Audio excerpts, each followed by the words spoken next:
मथुरा के श्री कृष्ण जन्म स्थान और शाही ईदगाह मामले पर आज इलाहाबाद में ट्रायल शुरू हो गया। ट्रायल शुरू होने के दरमियान लगभग 6 महीने तक हिंदू पक्ष सिर्फ इस बात की यहाँ पर अपना पक्ष लड़ाई करता रहा कि उसकी जितनी भी याचिकाएं हैं कुल 18 पोषणी हैं कि नहीं।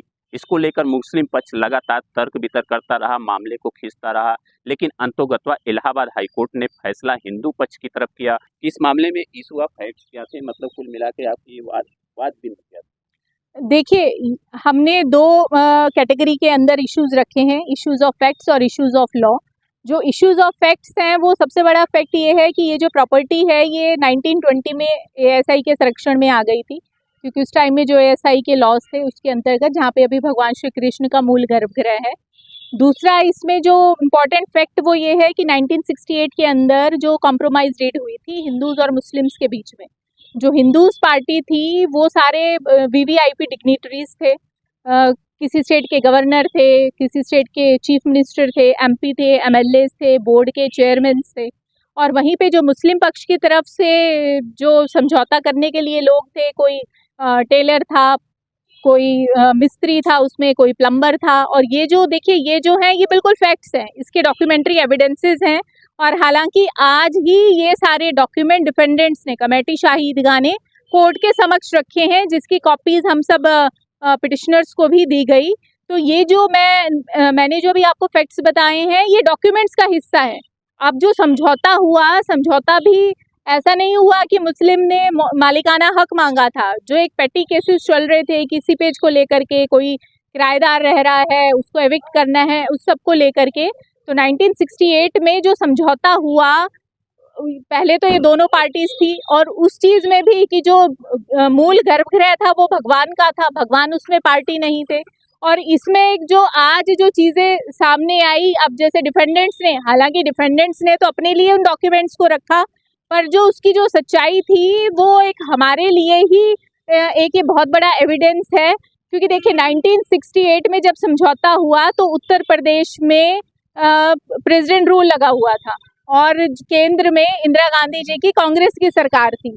तो ये ऐसा लगता है कि ये कहीं ना कहीं एक पॉलिटिकल एंगल था कि जो भगवान श्री कृष्ण का जो मूल गर्भगृह है वो एक ट्रस्ट के द्वारा, और ट्रस्ट भी किस पे बना हुआ, एएसआई की संरक्षित प्रॉपर्टी पे। एएसआई की जो प्रॉपर्टी होती है वो सरकारी ज़मीन होती है, और सरकारी ज़मीन के ऊपर कोई भी प्राइवेट आदमी अपना प्राइवेट ट्रस्ट नहीं बना सकता।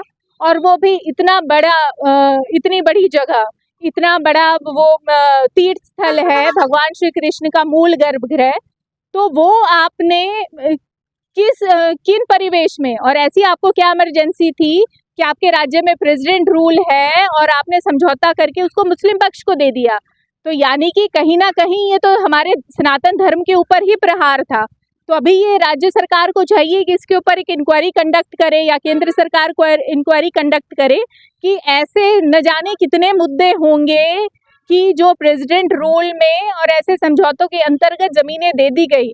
हालांकि जो वक्फ बोर्ड का अभी जो संशोधन बिल केंद्र सरकार लेकर के आई, जिसे अभी जेपीसी के समक्ष डाल दिया गया है, वो ठंडे बस्ते में चला गया है। तो जब उस समय में जब देश में सबसे बड़ा तीसरा लैंड ओनर, या फिर अगर हम ये कहें कि सबसे बड़ा जमींदार वक्फ बोर्ड है, और आपने ऐसे धीरे धीरे कर करके वो ज़मीनें मुसलमानों को दे दी।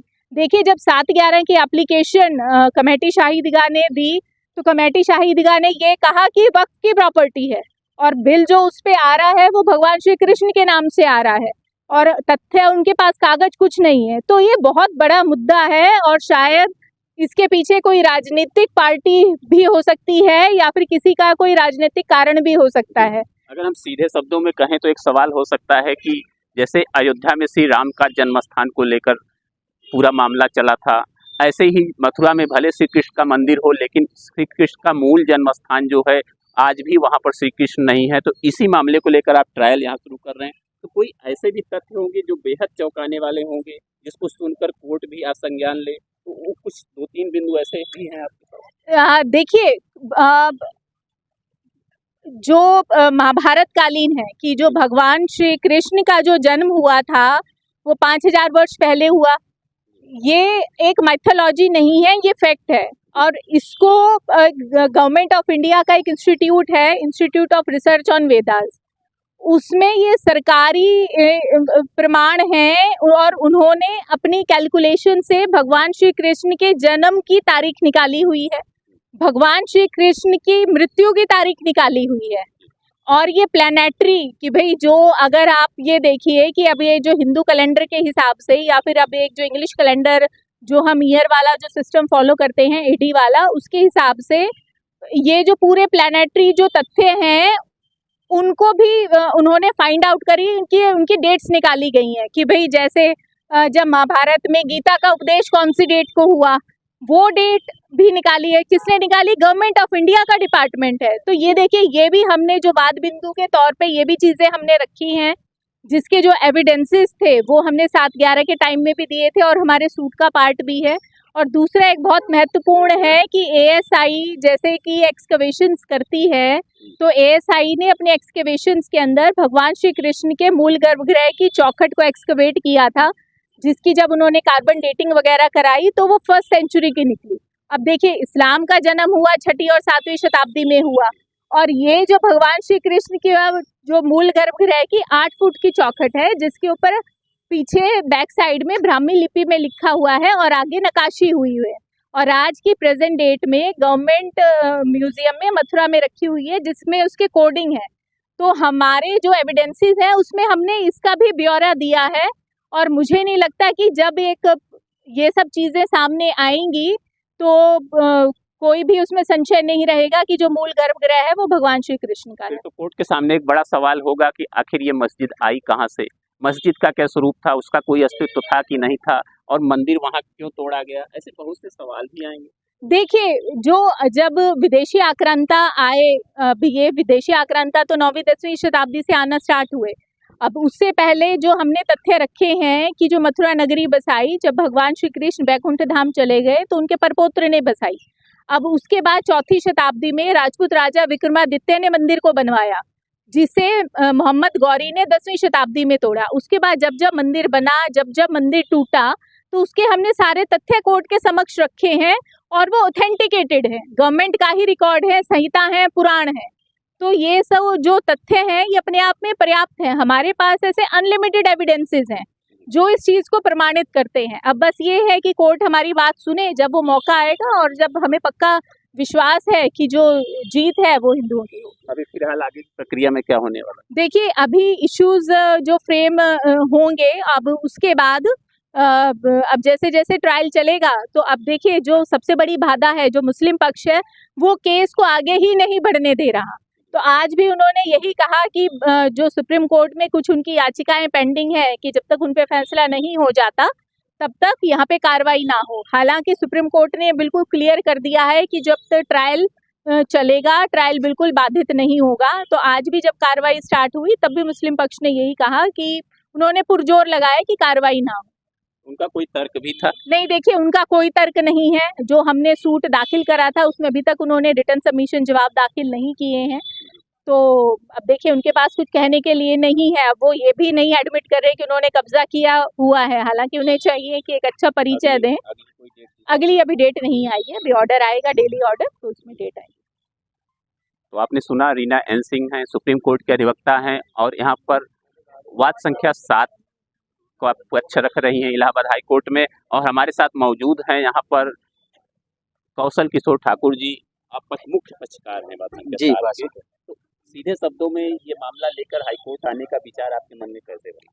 देखिए, भगवान श्री कृष्ण सनातन धर्म के बहुत बड़े अस्तित्व हैं, जिन्होंने श्रीमद् भगवत गीता का ज्ञान दे करके अर्जुन से कहा कि आप श्रेया नाम सुधर्मे विगुणः पर धर्मा स्वनिष्ठिता स्वधर्मे निधनम श्रेया पर धर्मो भया भया। अपने धर्म को छोड़ करके दूसरे के धर्म में जाना भी मृत्यु के समान है। तो अर्जुन, तुम्हारी जो भूमि कब्जा हो गई है, उस भूमि को मुक्त कराने के लिए तुम्हें सत्ता में वापस आना पड़ेगा। तो भगवान श्री कृष्ण दूसरों की भूमि जो कब्जा हो गई है, अपने सहपाठियों की, अपने मित्र की, अपने शका की, उनकी भूमि कब्जा हुई, उसको मुक्त कराने का संदेश दे रहे हैं श्रीमद् भगवत गीता में, जिसे न्यायालय में आज बतौर धर्म ग्रंथ के नाम पर माना जाता है। आज उन्हीं भगवान श्री कृष्ण की जो भूमि जो है, जहाँ पर भगवान का जन्म हुआ, उनके परिवार के लोग हैं जिनसे मैं डायरेक्ट मिला हूँ। भगवान श्री कृष्ण की करौली राजवंश जो है, भगवान श्री कृष्ण का वंशज है। भाटी राजवंश जो है जैसलमेर में भगवान श्री कृष्ण का वंशज है। गभाना में अबागढ़ में महाराज बलवंत सिंह जिन्होंने शिक्षा के क्षेत्र में बड़ा योगदान दिया, उनका वंश बैठा हुआ है। इन सबके विरासत की जो है पहली विजय, उनके अस्तित्व को बचाने की पहली विजय 1 अगस्त को माननीय न्यायालय द्वारा हुई कि मुस्लिम पक्ष के जो तरफ से आपत्ति लगाई गई थी ऑर्डर 7 रूल 11 की, वो खारिज हो गई है। अब ट्रायल शुरू हो गया, आज से श्री गणेश हो गया है। अब हम लोगों को लड़ने के लिए और हौसला मिल गया है। अब हम लड़ेंगे और जीतेंगे, ये हमारा विश्वास है, क्योंकि हम भगवान श्री कृष्ण के पथ अनुगामी हैं, श्रीमद् भगवत गीता के पथ अनुगामी हैं। इसलिए पूरी हिम्मत के साथ, पूरे हौसले के साथ में अपने तथ्यों को कोर्ट में रखेंगे अधिवक्ताओं के द्वारा, और भगवान के श्री कृष्ण के उस यदुवंश की विरासत को और सनातन धर्म की विरासत को बचाने के लिए निरंतर लड़ाई जारी रहेगी। मथुरा के श्री कृष्ण जन्म स्थान और शाही ईदगाह मामले में मामला आज ट्रायल तक पहुंच चुका है। Fact of issue, fact of law and prayer, सब कुछ अब रास्ते पर है। ट्रायल शुरू हुआ है, आज ट्रायल का पहला दिन था और पहले दिन ही हिंदू पक्ष के अधिवक्ता रीना एन सिंह, उनके अन्य वादकारी, सब ने अपना मजबूती से कोर्ट के समक्ष अपना पक्ष रखा।